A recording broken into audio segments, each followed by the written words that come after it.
Ladies and gentlemen, welcome to another edition of the Vibin Higher Podcast. As always, I am your host Trevor, and today I was lucky enough to be joined by Jennifer Briney of the Congressional Dish Podcast.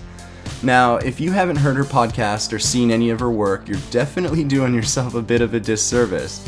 What Jennifer does at Congressional Dish is read and research a lot of the things you and I should be reading and researching, particularly things being pushed through Congress here in the States. And what makes Jen special, as you'll hear in the interview, is that she definitely has a knack for not only understanding these hugely complex topics, but communicating them in a way that I think is extremely effective in getting those ideas across to the general public, who, as we all know, are more or less ignorant on a lot of these things. We got into the looming TPP, the Cybersecurity Act that was pushed through very sneakily as part of the recent Omnibus Bill, ways that average people like you and I can get involved in some positive change, the very recent authorization for the use of military force bill, and a whole lot more. So strap in, ladies and gentlemen, we are about to get schooled by Jennifer Briney.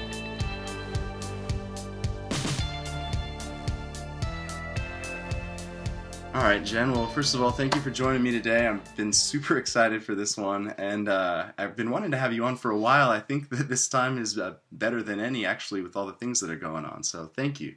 Well, thank you for having me. Yeah, definitely. So I first wanted to get a little background on you, I guess, for the people listening. You obviously do Congressional Dish. What sort of sent you down that path? Where were you at when you decided to start it? Well, I mean, it was really a long road. I grew up in... when I was growing up, I wasn't political at all. I didn't care. I wasn't paying any attention, and nothing really affected me.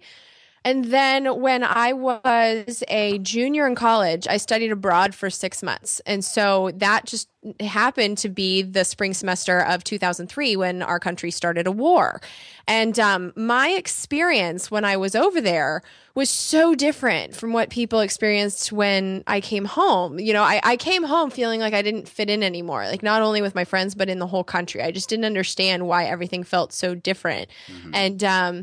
And there were a lot of things that happened over the course of the next few years that kind of made me realize that we did have two very different experiences, with really the main one that really stuck with me was that, I don't know if you remember this, but during the State of the Union before Bush launched the war that January. Yeah. And there were the famous 16 words where he said, you know, Saddam Hussein was looking for uranium in Africa, blah, blah, blah. So I was watching that in Germany with my host mother, and they went to commercial, and then the 10 o'clock news came on, and they basically said that that was not true, that they had intelligence out of Great Britain, and it wasn't true. And so, you know, I just went, okay, whatever, and went on with my life. Then I come home, and 3 years later, the Cheney administration had outed a CIA agent because her husband was telling people that this wasn't true. And here I am going, well, why would they do that? I've known this for 3 years. Yeah. And so that's when it was around that time that the movie Outfoxed came out.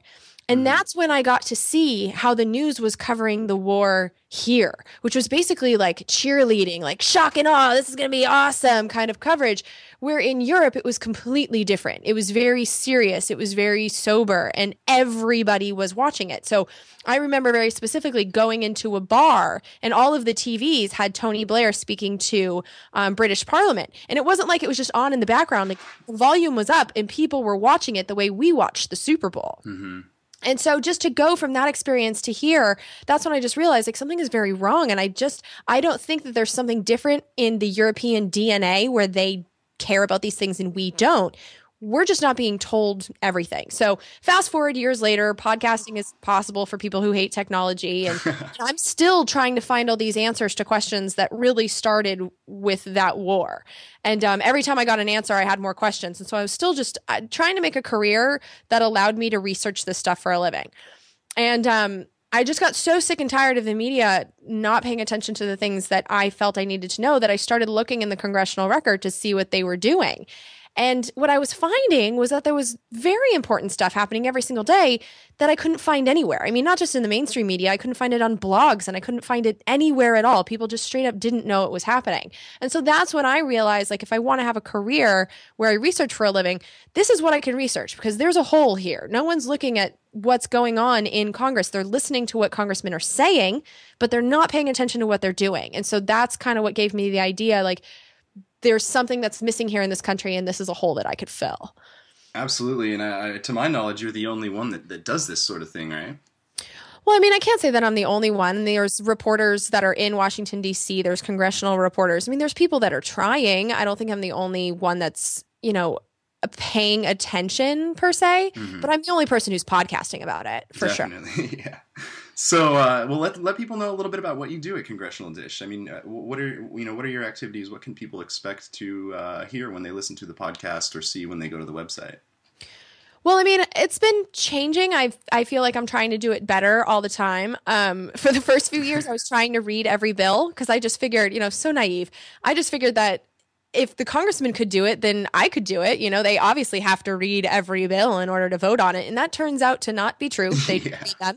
And so this summer broke me because July, they passed like 4,000 pages worth of bills. And that's when I was just like, okay, this isn't possible anymore. I can't do this. And so I've completely changed the structure. Now Congressional Dish is a weekly show about whatever I feel like I'm finding out through Congress, either through hearings or through bills, but is not being covered adequately in the mainstream press. So I just did a 3-part series on the Trans-Pacific Partnership because I found 3 secret hearings that no one even knew happened. They weren't on C-SPAN and they weren't in the congressional record, but I found them on YouTube. So I was able to, when I did the episode, 100 people or so had seen every one of those hearings. And so I at least got, a few thousand to be aware of them happening. And then, so it's just, I'm being more selective on which bills I read and what I cover now, but it's always going to be something that I just feel like is not getting enough press. You know what I mean? Yeah, absolutely. Which is unfortunately a lot of things, I feel. And that's the toughest part is there's so much for me to cover and so much for me to read and so much interesting stuff that filtering through it all has been really hard for me. I constantly feel like I'm behind because there's so much happening in Congress. I mean, we have 24-hour-a-day news networks. There's plenty to fill that time other than Donald Trump if they actually wanted to do some work. Mm-hmm. And that's the part that I find incredibly frustrating is there's so much more going on than I could possibly cover on my own. So I really have to pick and choose the biggies. Yeah, well, from your experience, do you think that it's there are things that are intentionally being withheld from the media? Some of the more bigger examples, I guess, of corruption or things that you saw that you didn't like that you think the media definitely knows about but is choosing not to cover? Yes, definitely. Yeah. So how has your views changed since you've started doing Congressional Dish? I mean, we know that you kind of went into it being wary of what we're told in the U.S. I mean, what have you learned about the political process and what's being done in this country over the last few years? The most stunning thing to me, and I didn't go looking for it, I just found it, was how obvious corporate influence is in our government. It's obvious in the bills. It's obvious in the way that these politicians behave. I'm learning more about how they act day to day. And so one of the things that was stunning to me is I'm watching these debates take place on the House floor and the Senate floor, and it was always in empty rooms. And so my question was where are these people? Why aren't you there? Participating? What is happening? Well, it turns out that they're at phone banks that have been set up across the street because it's illegal for them to dial for campaign contributions from their offices. So they literally have tables full of phones that most of our congressmen are spending the majority of their time sitting at dialing for dollars. It's bizarre. And so here I am watching actual laws be created by 4 people. And so, it's just this systemic stuff that all comes down to money and politics. And it's not what I was expecting, but it's been so consistent now for 4 years that the show really has become an expose in corporate influence in Congress just because it's so obvious. And you can't, if you're paying attention, you can't miss it. Absolutely. So, well, I think even the average person in the United States would say that there's obviously, even the person that doesn't pay attention can say and probably know that there's corruption in government, but to what degree they actually research that and get into that is a whole different story in my opinion. But let's keep going into that a little bit, the corruption aspect with something big that you've been covering lately that you just kind of touched on, the Trans-Pacific Partnership. So there's been a lot going on with that, especially I think within this last week in New Zealand. But just for anybody listening that might not know, can you kind of bring in the TPP for everybody and just let us know what that is? Sure. So the TPP is an international, it's a treaty. They're calling it an agreement, but it's a treaty because it is a set of laws, really, that we are possibly going to be signing with 12 other countries. And what this, I mean, it's a free trade agreement, and we've seen these before. But basically what it does is it sets up this whole other set of laws that our country has to follow. And most importantly, it sets up a separate judicial system that allows corporations to sue governments for decisions that governments make that affect their profits. And this is not something, we don't get to elect the people that are part of this system. It's a tribunal system. So it's, the judge and jury are 3 corporate lawyers. And we've already seen this system set up in a couple different places. Through the World Trade Organization, they have one, and then there's, NAFTA set up one. And now this is just going to be expanding that system. And so when you actually look at the text of the Trans-Pacific Partnership, there's a lot of things, like especially with patents. The medicine one really got to me because they're allowing patents for medicines in countries all over the world that would restrict our access to get generics. So it's basically a way for the companies to protect their profits because, they say, we do all this research and development and it costs us millions of dollars.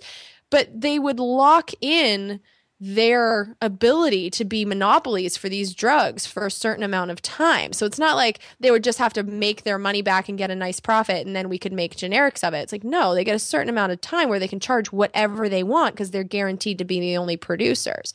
And so that's just one example out of many, many, many examples where this treaty is designed to protect the profits of corporations. And a lot of times it's at the expense of the people. And so this thing has been signed. It was negotiated in almost total secrecy over the course of about a decade. I mean, we weren't allowed to see the text, but there were 600 corporate representatives that were allowed to be in the negotiations and part of, the creation process, which just tells you so much right there. We finally got to see the text. We had a few leaks that happened thanks to WikiLeaks, but we saw the actual text on November 5th.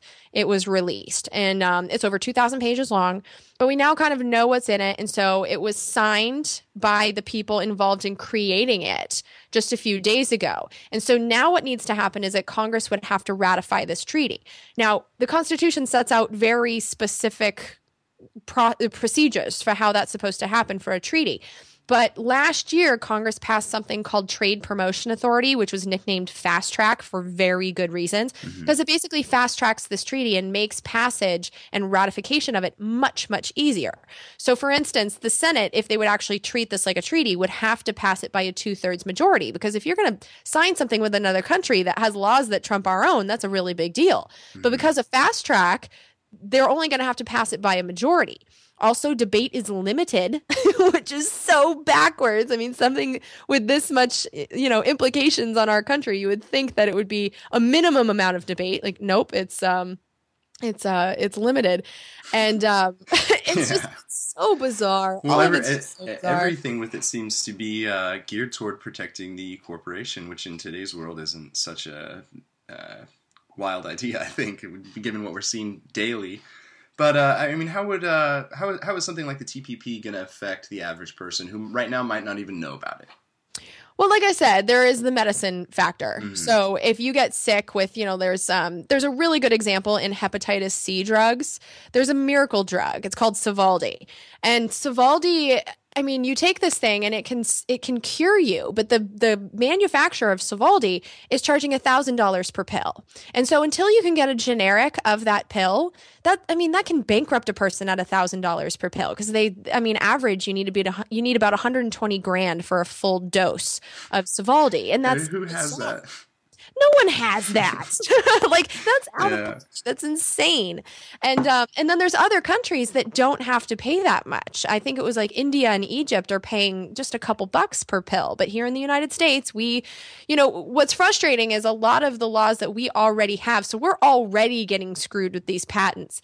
What the TPP does with medicine is it just takes these patent laws, which are already financially hurting us, and we're going to be hurting people financially in Vietnam and Malaysia and other countries. So that's really where we're already the most expensive country in the world as far as medicine is concerned. So it's really just spreading the pain around. But there's also environmental concerns. So I live in California, and right now we are in a crippling drought. And one of the things that a lot of us are really concerned about is fracking. Because, I mean, not only are we in an earthquake zone, so if you're injecting all of this slimy liquid into the ground, like, whoopsie, it can make a fault slip. We're seeing that all the time in Oklahoma. So Californians are concerned about that. And we're also concerned about the fact that they're injecting this poisonous liquid back into the ground. Well, that's where we store a lot of our clean water. So I am worried about drinking benzene when I go to the faucet. But the thing is that these fracking companies, if they have a permit and the state of California or the United States in general decides to pull that permit and says, sorry, like it's just not something we want to do here, those companies can go and sue us in these international tribunals that were set up through trade agreements and possibly get us as taxpayers to pay them billions and billions of dollars. I mean, we're already seeing it with the Keystone XL pipeline. Mm-hmm. Our president said this just isn't a good idea for us guys, and for reasons that I think are completely legit. I mean, it was going to be taking oil. It's not even oil. It's basically crap the consistency of peanut butter, putting it through a 3-foot in diameter pipe through our entire country so that they could export it out of the Gulf of Mexico. We have no benefits in that situation. So the president said no. And so now we're being sued in this international tribunal for $15 billion. That's $50 per taxpayer, and like, that's just one example. If all of these different companies are able to sue us for environmental decisions that we're making to protect our own health and safety, I mean, we're going to end up paying just like corporate ransoms through these international courts. Yeah. So it'll cost us financially. It could actually hurt our health, because here's the danger of this. Let's say you want to have a law be put into place to stop something like fracking, or to, stop the expansion of a gravel, mining operation or whatever, for whatever reasons you want to enact a law.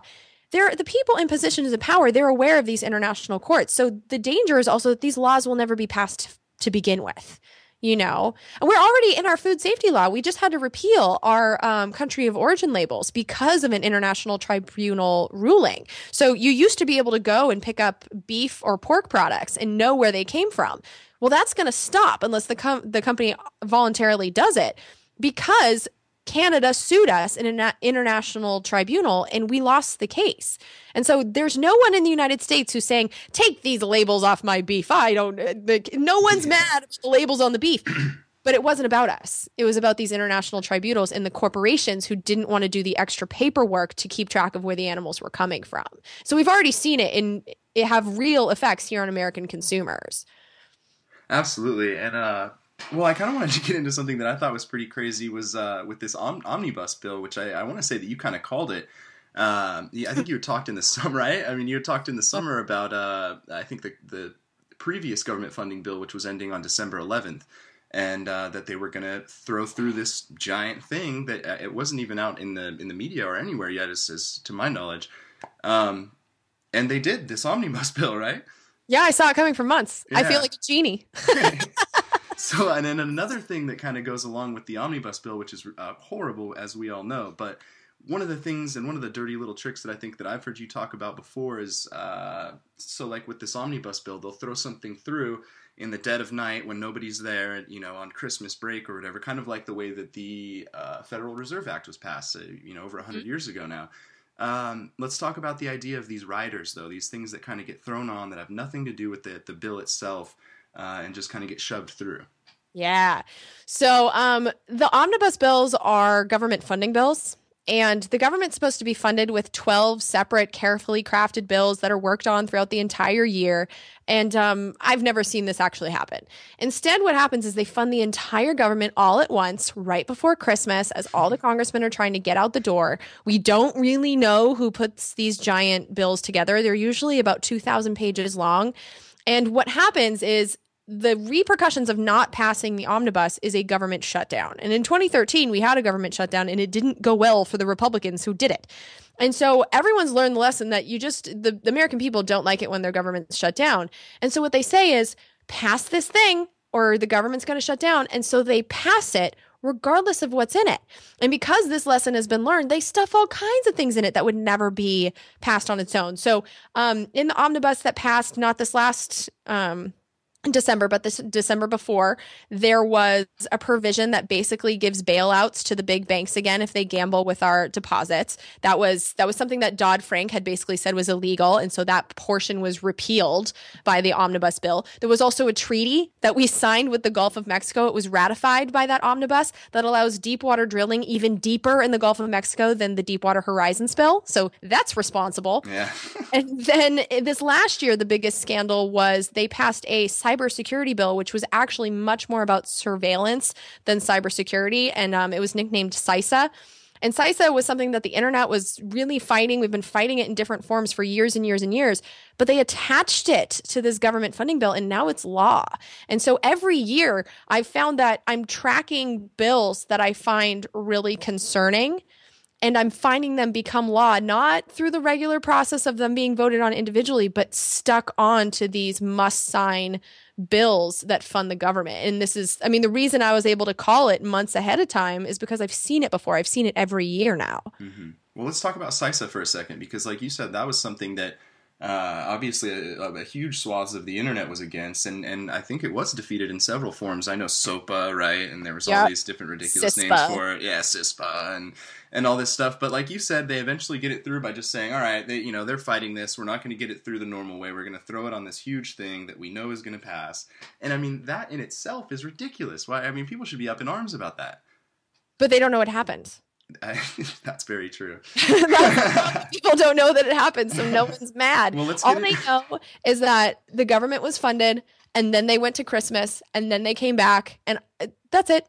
The story, they do it at a time of the year that none of us are paying attention. We're so busy with dealing with our own emotional trauma from spending the holidays with our family. And, we're all spending more money than we want to for the holidays. And we're so consumed with our own stuff. We're traveling, we're busy. And it's a perfect time for them to get away with stuff like this. And then when we all go back to work, we're dealing with coming back to work. I mean, it's a perfect time for them to get away with these things. And then the media, if they cover it at all, the story is old. So they're not going to come back and visit it again. What happens is that a year or two later, it's like, well, how is it possible that this company has immunity for sending my information to the government? We find out after it happens, and it's like, oh, wow. Well, apparently 2 years ago, they passed this thing that no one knew about. So that's how we find out. It's years after the fact, after we're already feeling the results. You know what I mean? Absolutely. Well, let's get into CISA for a second. Sure. Because I don't think a lot of people actually know or appreciate what that entails for them in terms of the internet and, like you said, surveillance. So that was something that we fought and was beat, I guess, several times before it was shoved through on this Omnibus Bill, but now is law. So, I mean, what does that mean for us? So what this new legislation does is, I mean, the example I just gave is actually based in reality because it gives immunity to any private company, foreign or domestic, that shares information with the government. Now, theoretically, the information they're allowed to share are cyber threat indicators. Here's the problem. When you define cyber threat indicators, which they are allowed to share, it includes anything that could be potentially harmed by a cybersecurity problem, which is anything. Like potentially harmed. If it's on the internet, if it's on your computer at all, that could be potentially harmed by a cybersecurity problem. So really, they can get immunity for transferring just about anything digitally to the government. And once the government has this information, the government's allowed to share it. So it goes to the Department of Homeland Security, but then it'll be shared automatically with the Department of Commerce, Energy, Treasury, Justice, Department of Defense. So that is the NSA, and then the Director of National Intelligence. And then there's also some stuff in here about how we're going to have collaborations with our international partners, and God only knows who that's referring to. Mm-hmm. And then the most concerning part for me is that there's a very long list of things that this information can be used for against us in court. And it's some of it is incredibly broad. So possession of false identification, fraud, hacking, harboring a criminal, unauthorized use of trade secrets. So that's corporate crime. There's a bunch of stuff. So it's not just like, oh, we're just trying to help these companies combat cyber threats. Like, no, you're allowed to use the information that's transferred against humans in court. So this really is a surveillance bill. Now, one thing that it did do, though, is unlike previous versions, it did do something for cybersecurity. They're going to have a plan be developed to remove intruders from computer networks. And they're also going to require the government to have encryption and have a single sign-on location for people who use government websites and a multi-factor authentication for users. So there are actual cybersecurity things in here, which was different from the previous versions. Previous versions only had the surveillance stuff. So there is a legitimate portion of it where you can say, well, yeah, it's a cybersecurity bill. But all of the surveillance stuff that they were really trying to do is in there too.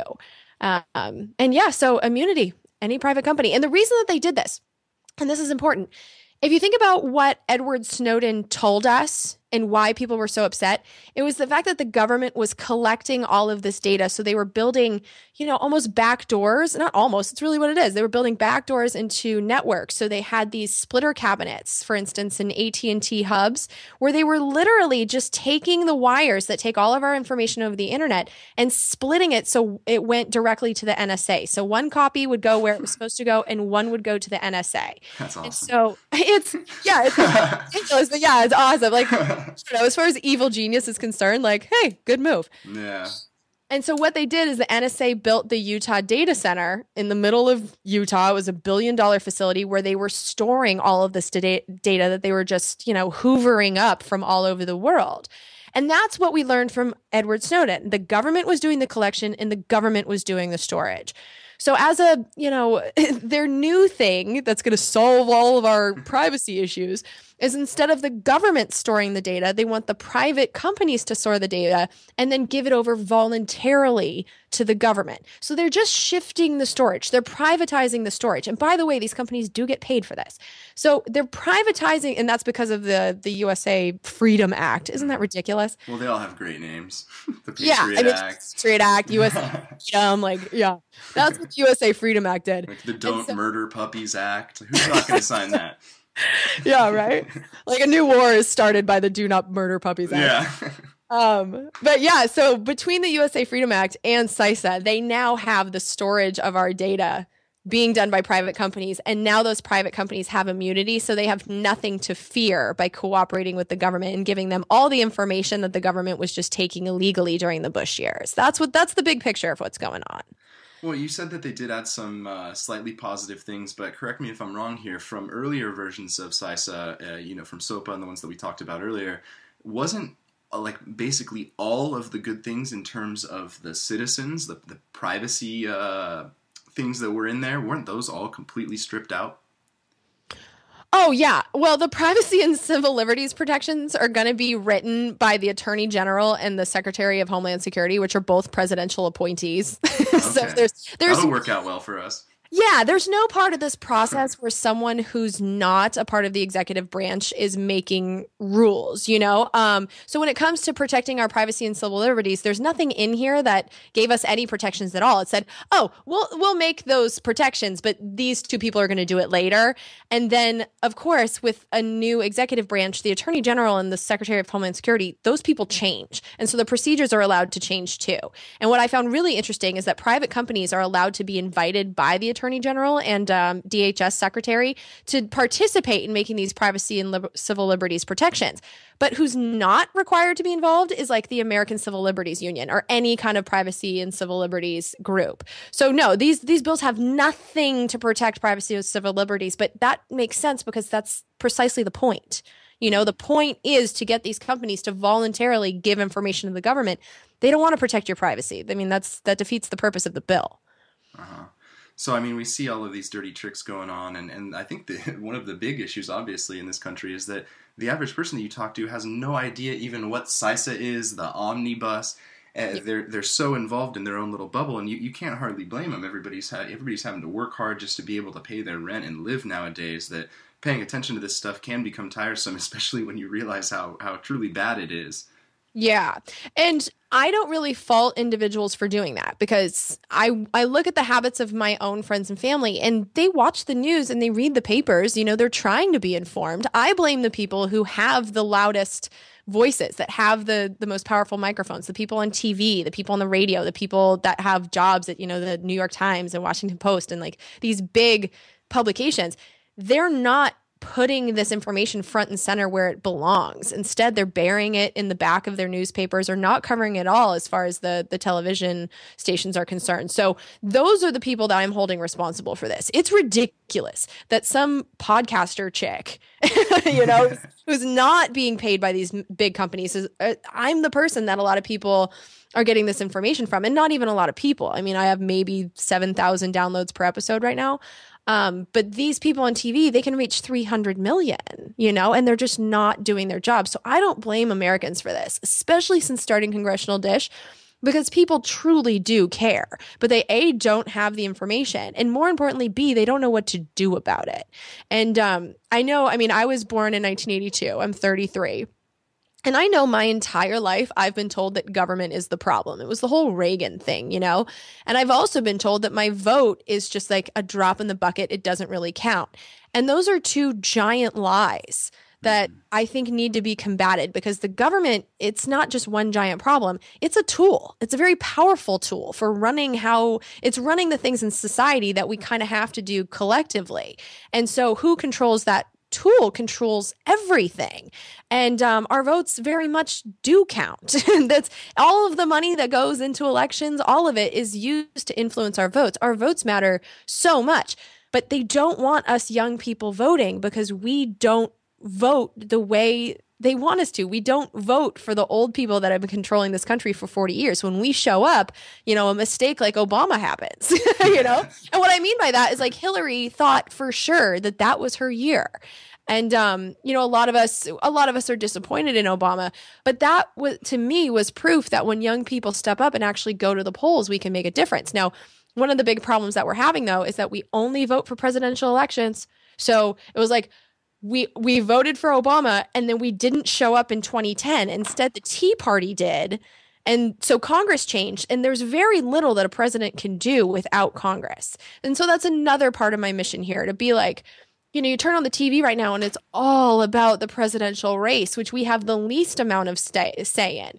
We need to pay much more attention to Congress because they control the money and they make the laws. That's where most of our issues can be solved, is in Congress. And the less attention we pay to that, the better off the establishment is. They don't want us voting. They don't want us paying attention, because when we do, we actually do make a very big difference. Mm-hmm, definitely. And I actually kind of wanted to get into that as well, because I've heard you talk specifically about how people that want to make a difference in this country should focus more on the House of Representatives. And yeah. Can we get into that a little bit? Oh, of course. Here's the thing. The way that it's designed is that every state gets 2 senators. So it's kind of even that way. Mm-hmm. But every person in the House of Representatives represents about 700,000 people. And so because the districts are smaller, you actually have a lot more say in what happens in the House of Representatives. And the House of Representatives was always supposed to be the people's branch. I mean, the Senate, we didn't get to vote for the Senate for a very long time. That was changed fairly recently. The House of Representatives was always ours, and that's why it was given the most power. The House of Representatives is all issues that have to do with taxation or revenue. They all have to start in the House for that reason, because the people should consent to how much money they're giving to the government. And so they control the money.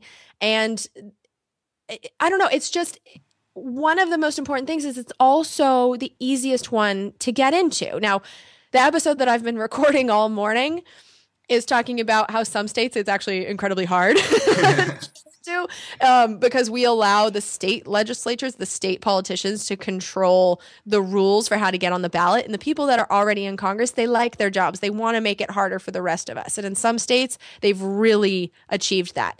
In other states, they haven't. In Tennessee, in order to get your name on the general election ballot for the House of Representatives, without the parties, as an independent, you need 25 signatures from registered voters, and there's no fee.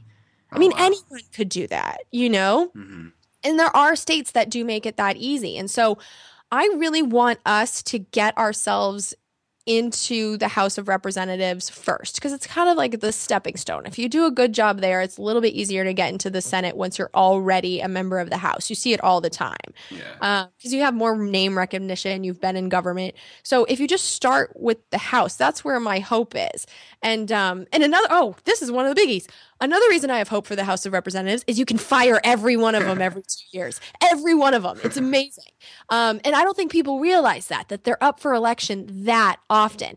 But it's also one of the reasons why in this, I mean, it's not systemic. We don't need people collecting as much money as they do. The people currently in power think the money is, super important, but that's why they're spending so much time at the phone banks and not working, because the election cycle is so quick for the House of Representatives. And, but yeah, I have a lot of hope that if people started shifting their attention to the House of Representatives, we could actually get good people in there and do it fairly quickly. And, I have this, insane dream that I hope would work someday, that young people, because there's many, many, many young people that are eligible to vote but have never done it before. I would love to see us take over a midterm election, which always has low voter turnout. I would love to see this happen in 2018 and overwhelm the old people who keep showing up year after year and keeping the same people in power. If young people were to show up in mass and we have a lot of people on the ballot who are independents, not involved in these parties, and we can get even a few of them in the House of Representatives to go up to the front every single day and be like, this should not be happening. And do it on C-SPAN and say, this is what's in this bill. This is not cool. This is not how it's supposed to be running. I mean, if I could do Congressional Dish from the floor of the House, I honestly think it would make a big difference, because the people that are in there now, they think what they're doing is normal and the way it's supposed to be done. And they've just resigned themselves to like, yep, the system's full of money. What can you do? Might as well get my hands on some of it. Exactly. And so I just think some of us need to break in there and point out the absurdities and do it without the money. And as soon as a few people can figure out how to make it work and just prove to people it can be done, I think we can change the system by leading by example, especially in the House. So, well, let's talk about that for a second. So 2018, I think that's a reasonable goal. We've got 2 years before then, and I don't know if you're, from your point of view, whether or not you see the hopeful things that I do. I don't know whether or not over the years your viewership has gone up, but it seems to me like there's a growing hunger for information like this, and people want to get involved and know what's going on in their government. So, I mean, we had talked about it a little bit earlier off air. I'm going to be relocating to Colorado here within the next couple weeks. Do you happen to know off the top of your head how I might go about, just so that we can get the idea to the audience, how I might go about that process of getting myself on the ballot for the House of Representatives? Yes, I do. Because I just recorded that this morning. Oh, awesome. Amazing question. Let me just scroll down to Colorado. I remember Colorado not being terribly hard. Yeah, so Colorado is one of so out of 50 states with, number 1 being the hardest and 50 being the easiest, I have Colorado at spot number 34. Oh, okay. So what I did the research on was how to run as an independent, because I find the big two parties to be a big part of our problem. They're really rigging this system in their own favor. So I looked at it as just an independent, how to get your name on the ballot. And you would need 1,000, you need signatures from 1,000 registered voters in your district, and there's no fee. So, and I used to stop people on the street. I worked in Waikiki getting people to go to timeshare presentations for a while, which is the most ridiculous job I've ever had. But I think 1,000 people, I could do that. Give me 3 weekends and I could get 1,000 with like a couple of friends to help me out. I don't even need to pay for that. Yeah. So yeah, it's doable. Well, definitely. The issue, I think, the only issue that I see why what might make that hard is the fact that we probably don't have as many registered voters in the United States as we definitely should have, right? True, but like I said, for our generation, I assume we're around the same age, or you're probably even younger. Yeah. I was born in '87. I'm 28. So beautiful. So there's a lot of us that haven't voted before. So what you can do is just carry around a lot of registration packets and be like, registered to vote, sign my petition. And I actually, our low voter turnout is something that depresses a lot of people. When I look at it, I see that as a giant untapped resource, because there's so many of us that haven't participated in the system yet that we can change it drastically and quickly when we do. So when I look at, like, for instance, here in California in the midterm election, between the ages of 18 and 22, we had an 8% voter turnout rate. That's pathetic. Yeah. But what that means is that 92% of these people who are, like you said, like I think the people who are younger, they're aware of all the problems. They really want something to be done. They don't know what to do. If they could get it through their thick skulls that voting is what they could do, that's 92%. That is a giant amount of people that could show up and vote and make a huge difference. And the reason that I think a lot of them are not doing so is because they don't like their choices on the ballot. So there are two steps here. We need to give them someone to vote for, and then we need them to show up. And I don't think that's going to be as impossible as we've been told it is, because like you said, like the more I talk to people and the more I do Congressional Dish, the more hope I have, because people care so deeply. They just don't know what to do about it. They feel defeated because year after year, we just see these horrible things happen. And we see these people that have been in Congress for 20, 30, 40 years keep getting reelected. You know, that's really frustrating. And so I think by actually looking at the system and saying like, okay, how do we do this without money? The answer is the internet. The internet's changed everything. I mean, even this conversation that we're having, if it was 20 years ago, this wouldn't be reaching, you know, hundreds or thousands of people like it is now. You know, Joe Rogan wouldn't be having really interesting conversations that people are, you know, with so much insight and having conversations about how our country could be better. And there's just so much going on, and it's all happening over the internet. We're able to communicate with each other. Where 20 years ago, the only information we were getting was from the TV. It was all controlled. So now that regular people like you and I can do this from our homes, we can make a huge difference. And that also goes for running for office. Now, you don't need television time. You don't need radio time. I don't even have cable. You know, if you're wasting your money on an ad if you're trying to reach me. What you need to do is have a really good website, you know, that I can search candidacy. And you need to be on YouTube. You need to have your debates on YouTube, because I don't watch them on TV. I watch them the next day. And I do it on YouTube. So if our generation would just step up and participate, we could do it all through the internet and kick out all these olds. And we could actually change the system quite quickly and get the laws that we want. And first of all, we can repeal the ones that we don't want. And then we can start crafting laws that we do. And it's not crazy. It's not crazy. It doesn't have to be like this. Yeah, no, definitely. And I got to thank you for sort of bringing that idea, to the forefront of sort of starting, I guess you might say, at the grassroots level with the House of Representatives, and just getting out there and getting somebody on the ballot in your local area that the public can get behind and support. Yeah. I mean, one thing that I think we have to keep in mind is that we have a lot of young people that go away to college for 4 years. They're legal residents of their area. So if they were to just re-register in their area, I mean, you could get thousands of people from, I mean, I'm thinking of Boulder in particular. I don't know why, but I'm thinking of Boulder. What if you got all the students from Boulder to register in Boulder, and then they went to vote for a person who got on the ballot as an independent that they believe in, another student? I mean, well, probably not a student. You have to be 25 years old, but you know, a former student or someone that they believed in, or maybe all moved to Boulder.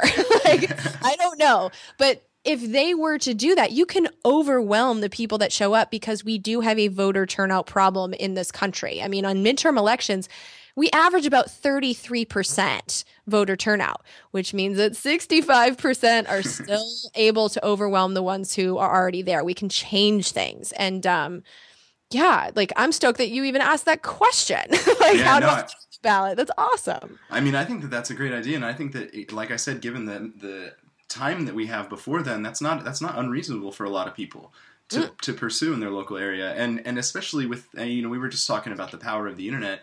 Even if you did want to raise some money, if you had a good message and you were trying to do some positive things, set up a GoFundMe or whatever these these funding websites are that allow people to support you directly monetarily without having to, like you said, worry about forking out the cash to make a TV ad first. Well, I just feel like the rot in our system is politicians being legally bribed with campaign contributions. Uh-huh. And I feel like that's the same if it's $5 or if it's $500,000. So I feel like, and obviously this is one of the things that's most contentious that I tell people, but like, I just feel like I don't think you're going to beat a system if you're participating in it,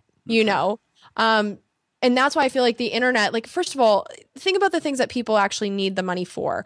A lot of these states, it's for ballot access fees. Some of the fees, I mean, there's a really high fee in one of the states. It's almost $7,000. Oh, wow. But most of them are, $500, $25. Half the states don't have fees at all. So, I mean, that's really the only ballot access thing you need money for. Okay. Other than that, it's television and radio ads, which, like, screw television and radio. Podcasts.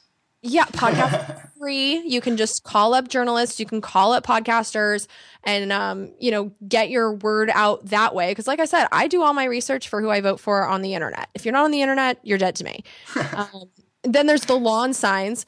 You don't need to pay for other people's lawn signs. If someone supports your candidacy, have their kids make the lawn signs. Like, ask your people, like, don't give me money, but make a lawn sign that, your neighbors will comment on and they'll know you made it yourself, The mailers, I mean, it just goes straight in the recycle bin. Yeah, like, very true. It's very true.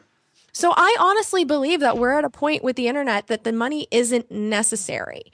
And so, yeah, you could raise money through the internet with a GoFundMe. But if we're going to combat money in the system, we have to find a way to get in without participating in it. Exactly. No, well, that's the thought that I didn't have. And, I'm glad that you're bringing all these ideas, like I said, to the forefront. Being somebody that has researched all of these things extensively, way more than the vast majority of the population, one thing that I definitely wanted to ask you about is something that we've been talking about here, the internet. Do you see, with the trend of things and the way things are moving towards these more systemic control schemes, that we might come to a time in the near future where independent media is no longer to exist in the way that it exists now? No, I don't really know how they'd stop me. Mm-hmm. I just think about best answer. I have a microphone. I don't know. I just think it's going to be too hard to control the internet. They've tried. They've been trying ever since the internet started. It's just not working. I think the thing we have to control with the internet is the corporate gatekeepers. So I really think we have to make sure that Comcast doesn't, slow down Congressional Dish and then make their, because Comcast and NBC have a relationship. Uh-huh. So you really want to make sure that they're not allowing the corporate channels to have really good, clear signals come into the customers and then mine cuts out every 2 seconds. We can't allow them to filter information that way. But even that you can get around because you just have to offer a download, Mm-hmm. So, I mean, I don't really stress about that much. Also because the evil geniuses in charge in Congress, they don't know how the internet works. So I don't know if they are. That is one thing we have working on our side. Dude, they're not paying attention to us, which is really fascinating. And it's like I said, if you want to reach people our age, you don't do it with television ads. It's just not going to work. And yet they're still dumping all this money into television ads. And so they're still doing it the old way, reaching the old people, while we're down here doing our own thing. We're Netflixing and chilling, and they don't pay attention. They don't know. So we're really flying under the radar now. Mm-hmm. And I feel like if my, idea, which honestly I think could work, of getting people like us, our age, into the House of Representatives, if we can do that, we can prevent the damage by being involved before they even catch on that the internet's a threat.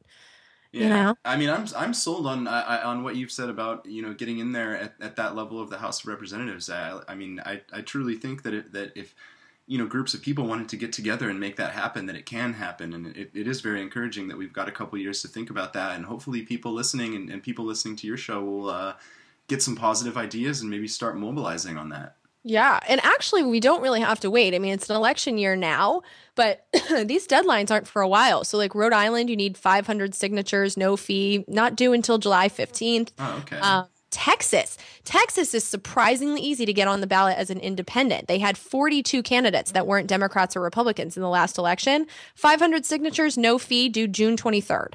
Okay. Like I said, Tennessee, 25 signatures and no fee. You could do that at lunch.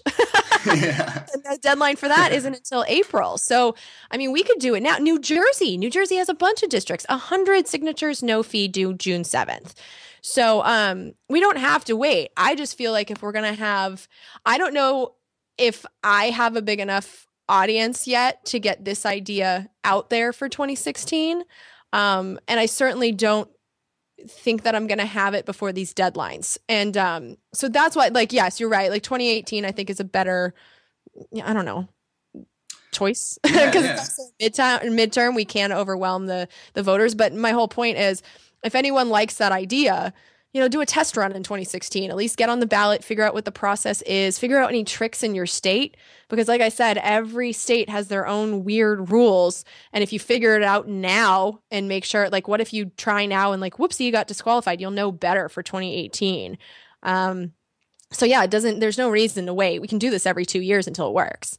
Absolutely. I mean, like I said, I'm sold. I think that that's a great idea. And I truly, I know that a lot of people out there don't know or don't think of that as something that is a possibility. I know that the average person, before I talked to you just now, didn't realize how easy it might be to get on a ballot somewhere.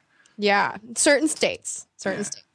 I'm frustrated because here in California, I mean, you're a California resident right now. Mm-hmm. California, during a June election that almost no one voted in 2010, created this thing called the top two primary system, where you basically have to win the primary to get on the general election ballot. So they limit the number of people on the general election ballot to 2. And it's only the top 2 people that win the primary. Huh. And then to even get on the primary ballot, I mean, you have to pay $1,400 and you have to get like 3,000 signatures or something crazy. Although, I mean, 3,000 isn't that hard. But the whole point is that in 53 districts in California, we had 4 people that weren't Democrats or Republicans. So there are states that are difficult. North Carolina is completely off their rocker. You need between 15,000 and 24,000 signatures, and you have to pay $1,740. Like, listen, I was stationed in North Carolina for 4 years, and there's not even 15 to 20,000 people in that state. Right? It's bizarre. So some states make it very, very hard. Some states do not. So this is so funny that we're talking about this. But my next episode, I'm going to take all this information that I found and I'll have it in the show notes for my next episode so that you can kind of see where your state falls and judge if it's something that you personally can do. But I've just found some of the states so accessible that I'm actually, my husband and I have discussed that maybe for 2018, we move to one of them. Mm. So, because I'm willing to do it. I would love to do Congressional Dish on the floor of the House. And here's the other thing. Worst case scenario, you win and you get $174,000 a year, and a staff. That sounds amazing. Yeah, not bad. Yeah. So, we're willing to do it. I don't know. But I can't do it in California. That I would pretty much know, which is really depressing. As you and I both know, and a lot of the people listening that may live in California, a lot of things in California they make very hard. So, but which is not California's reputation, mm-hmm. which frustrates me. Like, oh, it's so liberal out there. I was like, no, it's not. It's really not. Well, the thing that's funny is that I like I said, I'm from Santa Barbara. I lived there recently up until about a week ago. It does have that very liberal, and I want to call it a facade because that's all it is. And people don't really dig into what they're supporting. But there's one thing that I desperately wanted to touch on before we got to get out of here, and I didn't save us a whole lot of time. But if we could just kind of wrap it up with this, I believe it was your last episode, something that people really need to listen to. But this authorization for use of military force that was recently, I guess, was it pushed all the way through? No. Okay. So, what happened? There's a couple. Okay. So first of all, we're bombing Syria, which is in a legal gray area because we now have some troops on the ground there. Uh-huh. So they've been using the 2001, like the 9/11 authorization for the use of military force, which allows the president to go after terrorists. But our government is trying to overthrow Syria's government right now. And I know that sounds really extreme, but if you listen to my episodes, I mean, I have so many clips of people in Congress, very important people from the State Department and the Department of Defense saying, like, yes, we're trying to overthrow the government. So that is not authorized by the 2001 authorization for the use of military force in Syria. And I don't know, they say it is, but like, no, it's not. So they're trying to get a new authorization pushed through. So last February, President Obama proposed one. And what happened, what was this, like two weeks ago? What happened was Senator Mitch McConnell was saying, like, we're not going to do the president's one because it's too limited, which it's not, but like Mitch McConnell's crazy. So he's like, it has too many rules, like we're not going to do it. So what he did is he took an authorization for the use of military force, and I'm not exaggerating here, that allows limitless war. There's no time limits on it. There's no location limits. It's anywhere, anytime. And he pushed this so that it didn't have to go through the committee process, because the way it's supposed to work is that something like this starts in a committee. It's carefully considered and crafted by the people in the committee, and then there's a vote. And if it passes the committee, then it goes to the Senate floor for a vote. So it starts in the committee. Well, the person in charge of that committee, who is a Republican, said, we're not going to consider anything that's not going to get bipartisan support. And so he wasn't going to do this limitless war one. And so Mitch McConnell played a trick that just got it around the committee. So it looks like, if you look at it on paper and its official trail, it looks like it already passed through the committee, but it just never did. So now it's just waiting for a vote in the floor of the Senate. It's just sitting there. And I said in my episode, it's like a gun waiting to be fired. And what I've seen far too many times is when we're not paying attention, when something big happens, something like this gets rushed through. So they have it prepared to be, voted on. And, elections have consequences. And now the Republicans control both the Senate and the House. They don't need Democrats to pass this thing. And if Obama really wants a get out of jail free card, his veto pen is the only thing that's stopping the Republicans from making this law. But it's kind of a favor to him. So I don't trust that he's not going to sign it. So that's where we're at. So I just wanted to kind of raise the alarm. Most of the time when I talk about something on Congressional Dish, it has passed either the House or the Senate. This hasn't yet, but it's so important and so reckless that I felt the need to really tell people about it in detail and have them be prepared and hopefully call their representatives in the House and the Senate and be like, by the way, this is unacceptable. It hasn't passed yet, but it's ready to go. Which is crazy, and I think that is, like you said, that what did you call it, a loaded gun, which is right, because we have seen so many times in the past when something does happen in the media or something that gets the attention of the majority of the people in this country, things like that will just kind of get pushed through very quietly, and you won't hear anything about it in the media. Like literally in the middle of the night. Mm-hmm. Yeah, it's crazy, crazy. So, I mean, and so that is just exactly what you said it is. It's basically an authorization for limitless war, right? Mm-hmm. Yeah, there's no limits. And I know this all just sounds so extreme, but in the last episode, you can hear the guy who wrote it, which is Lindsey Graham. If you're familiar with Congress at all, you've probably heard of Lindsey Graham. He's Chicken Little. He's afraid of everything. And he is talking to the Secretary of Defense, basically saying like, well, I have something that has no time limits and no geography limits. Like, don't you want this? And he's describing the thing that Mitch McConnell just got around the committee. So, don't take my word for it. I'm just some person. Take the people in Congress, the people who wrote it, take their words for it. They're telling you it's limitless war. The only problem is the media's not. Yeah, exactly. Well, Trump! Pretty crazy. Well, Jennifer, I could not thank you enough. I could probably talk to you for the rest of the week about this kind of stuff. And honestly, I wish I could hire you to talk to my family members. Well, my own family doesn't listen to me, so. Right? Well, let everybody know. Like, I do want to tell everybody, if you haven't yet, go and listen to that. It is your most recent podcast, correct? The AUMF one. It's number 117. Go listen to it. There's also a tremendously funny part, I believe, from Jon Stewart, where he was playing all the Lindsey Graham, him talking about all these things that he's afraid of, and we're on our way to Armageddon, and it's just around the corner. And wasn't he talking last year about South Carolina being blown up by a nuke if he didn't get to pass some bill? Oh, I'm not sure, but it wouldn't surprise me at all. He's the most ridiculous person in Congress. Here's the thing about Lindsey Graham. He makes me laugh all the time, which is why it's like, why is a Lindsey Graham bill actually being taken seriously? Like, this guy is one of my favorite characters because I look at Congress like my soap opera.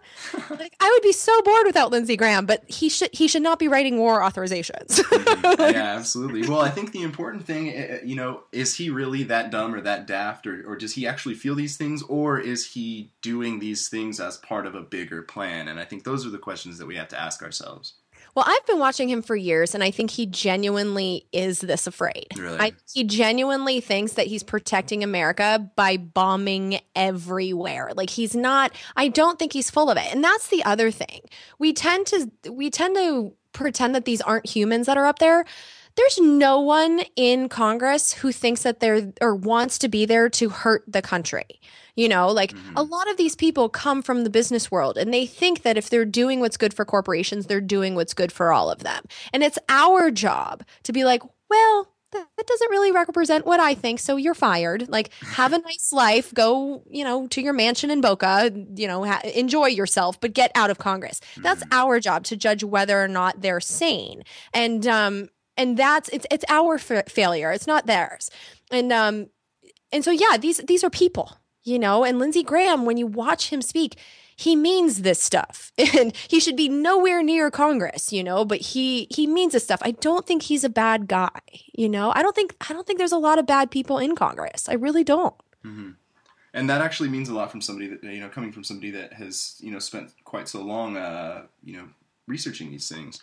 Because I think one of the things, especially in the quote-unquote maybe conspiracy world, is that everybody believes that absolutely all of these things are nefarious, which, like you said, is probably not the case.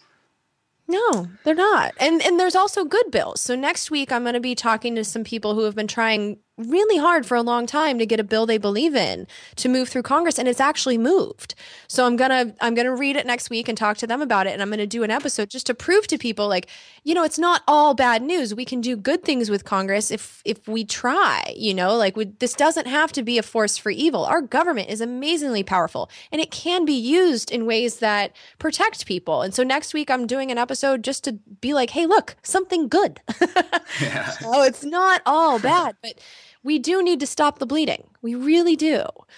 So, well, I have to thank you for everything that you do with Congressional Dish, and I have to tell you that I'm leaving this conversation a lot more hopeful about, positive steps that we as citizens of the states can take. So I feel really good, and thank you very much for what you're doing, and thank you for coming on the podcast today. This has truly been amazing. Oh, I'm so happy to hear that. Thank you for having me. Definitely. We'll talk to you soon. Sounds good.